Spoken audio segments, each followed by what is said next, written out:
నిన్న మల్లికార్జున్ ఖర్గే ఏది కాంగ్రెస్ పార్టీకి జాతీయ అధ్యక్షులు ప్లస్ రాజ్యసభ ఫ్లోర్ లీడర్ తను ఈ నీట్ గురించి చర్చ కావాలంటూ ప్రారంభించి ఆ తర్వాత నేరుగా పోడియంలోకి వచ్చేశారు. దాని మీదన ఉపసభాపతి అంటే స్పీకర్ అదే చైర్పర్సన్, రాజ్యసభ అంటే చైర్పర్సన్ ఉంటారు, అట్లాగే రాజ్యసభకు సంబంధించినటువంటి చైర్పర్సన్గా ఉన్నటువంటి ఆయన ధన్ఖడ్, అలాగే దేశానికి ఉపాధ్యక్షుడిగా ఉంటారు, వైస్ ప్రెసిడెంట్గా ఉంటారు. ఆయన తీవ్ర ఆగ్రహం వ్యక్తం చేశారు. ఇదెక్కడ ధోరణి అంటూ నిలదీశారు.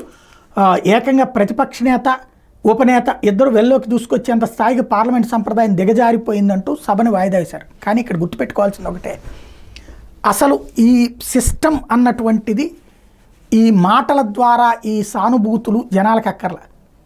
వాళ్ళు అడిగారు, ఎస్ ఇప్పుడు ఈ తీర్మానం అవ్వగానే చర్చకి పెడతాం, రేపిస్తా లేదా సాయంత్రం ఇస్తా అని చెప్తే తప్పేమనుందా? లేదా మంత్రితో ప్రకటన చేయిస్తా అంటే తప్పేమనుందా? డెమోక్రసీలో కోరుకుంటున్నది ప్రతిపక్షాలు రైట్ చేసిన పాయింట్ కరెక్ట్, ఆన్సర్ ముందుంటే బాగుండే.